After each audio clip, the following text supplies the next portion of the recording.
I've faced my fair share of trouble. I've shaken a fist or two at God. One moment that stands out in particular was a difficult breakup in my early 30s. I thought that I'd heard one thing from God, but something else happened. We broke up. And there was no going back. This was like a broke up breakup.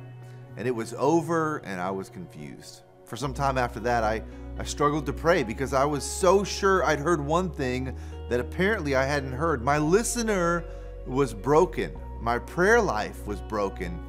And I felt separated from God. Have you ever felt that way before? Like maybe you're feeling that way right now. I can relate. I was devastated. Paul, who wrote Romans, faced much worse than a semi-midlife breakup. He faced persecution of all kinds, the kind of persecution that would cause many of us to lose faith and give up.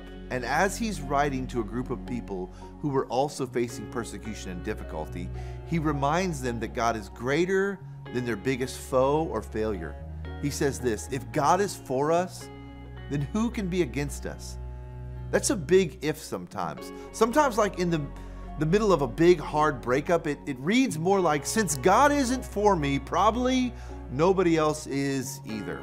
But the assumption here from Paul is that God is in fact for us, and therefore we've already won. Nobody's bigger than God. And what Paul writes is, what can separate us from the love of Christ?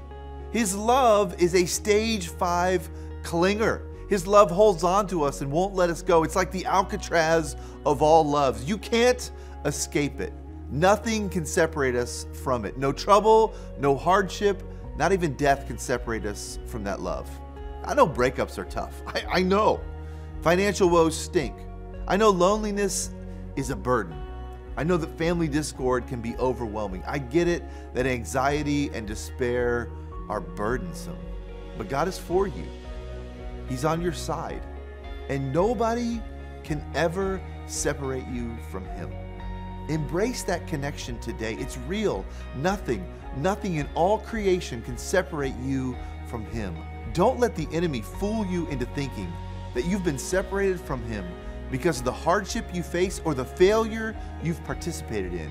He's right there by your side, no matter what. He is for you. And if He's for you, great question, who could ever be against you?